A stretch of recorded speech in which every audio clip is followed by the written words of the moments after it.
We're gonna prepare that game with the intention to win and write a new story in the club's history. That's for sure, and we know what it's gonna mean. We need to earn it. We need to prepare so well. I'm really confident that we're gonna get there in the best possible place, and it's gonna be for 90 minutes showtime at the biggest stage that you can play in club competition against a tough opponent. How are you? I'm alright, how are you? Like being back in Spain, no? Yeah. Just looking forward now. Just wanted to get your thoughts on how you're feeling ahead of Saturday. I feel great, feel excited. Obviously the mood and the energy is top, so just need to take that into the final and get ready for it and smash it. The group is amazing, honestly. These last, few weeks has been top. So the energy in the group is amazing and the belief, and now it's just about going and execute. Yeah, really good, really confident. Really happy as a group. So I think Saturday now we're just going to embrace it and look forward to it. I think that's the main thing. Excitement, man, excited. First Champions League final in I don't know how long, so it'll be so special, man, just to be out there, soak it all in. Yeah, man, let's go. Everybody's feeling amazing, after winning the Premier League. A lot of confidence, a lot of conviction to go on Saturday and try and lift another trophy. Yeah, we're all excited. I think it's going to be an incredible game, something we'll always remember, and go there to win that game and bring the trophy back to London.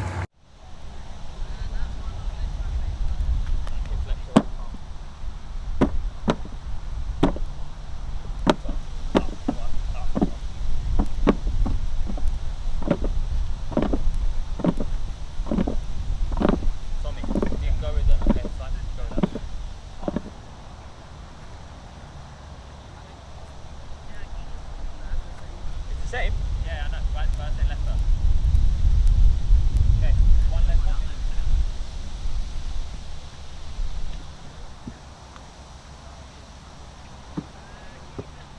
one. Go do your stuff. Right. Mikel, what a few days you've had. Just talk to us about it in sort of your immediate feelings.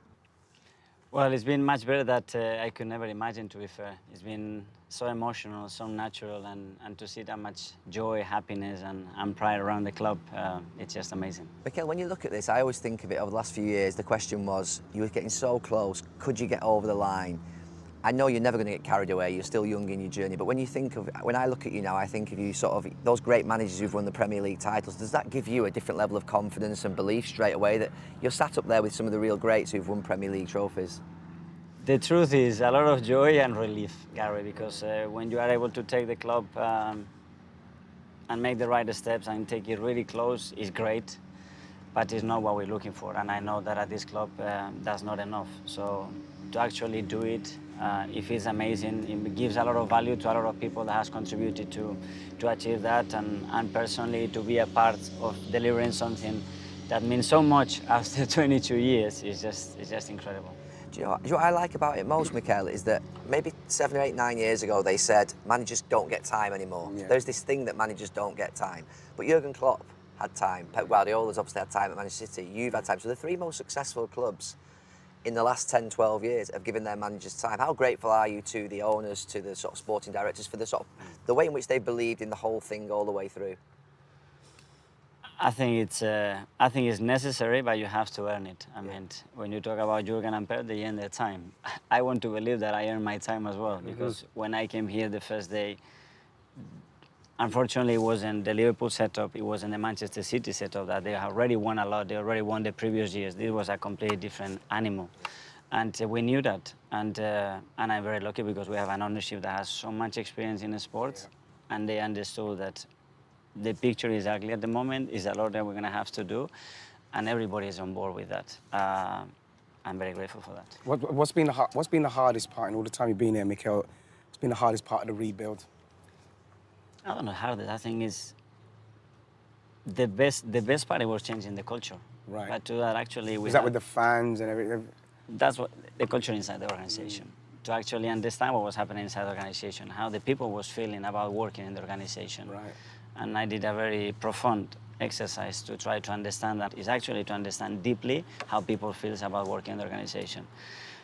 And I wasn't happy and I wasn't impressed at all about the way they describe it. So I put my hands on that, and I needed a lot of support to change that. But I think that was the foundation Yeah. that after That- we used to build that.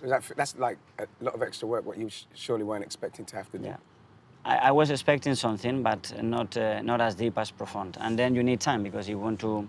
This wasn't about changing the identity of a team to play in a certain way or improve certain tactics. It was much deeper than that. But I love the challenge as well. I mean, it was an incredible opportunity when things are not in the place that this club deserves to help and to get certain direction and put them right is the most fulfilling part. And then the reconnection with the fans, and even the North London Forever, the song and everything, the noise that stopped with our owners and that. What about the reconnection with the fans and that song, how it came about? How important was that to you in respect to making sure the fans got back on board with everything? Because all the noise stopped. Well, the first step was to change the culture inside the organization, and we started to make some big steps towards that. But then COVID hit for 18 months, and we could not be close to our supporters. And I knew how important that was because it was a clear disconnection between the club, the team, the identity of the club, and what they were thinking that the club or the team should be doing. And the moment we start to be closer to them, that's when things started to click. I believe that music is a great way to connect diversity and different ways of thinking and to create moments. And we use that song as a part to do that. You see, with the song, so when you heard the song the first time, was that it? You said, that's it. Yeah. You've For 2 nailed years, it. I looked around the world. He said because it couldn't be something that I could bring. It had to be something that everybody felt part of and contributed to. So that's what we did. It just test it. I presented to the players. I presented to the staff. We brought him Louis here to the training ground to see how he was feeling, to tell the story about the song and what it means to him.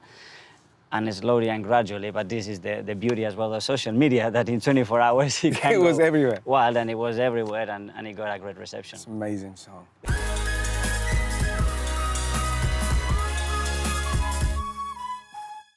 In your job, I always think the characters of a manager that wins, they're obsessive, which we know you are. They've got something inside them, but they won't stop until they get what they want, and they know they have to be harsh at times. And that, you've had to be harsh at times, haven't you, along the way?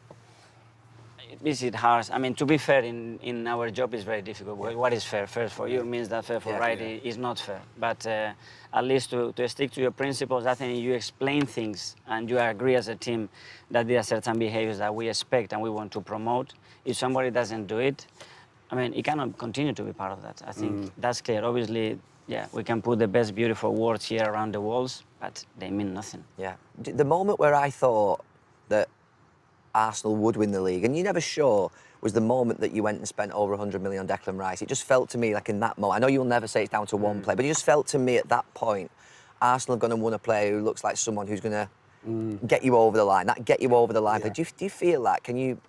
Did you feel that was a moment, a big moment? It was a big moment, and I think we are constantly sending messages, whether we won or not, to the people in the organization, to the supporters, to our opponents, and that was a strong message. Yeah. I mean, we are here to go another level, and we went another level financially, we went another level with the ambition of the player that we recruited, with the profile of the player that we recruited, and I think a big club has to make that kind of a statement. And when you went to the owners with that, they were like, that's what you want, bam, we give it to you, no problem.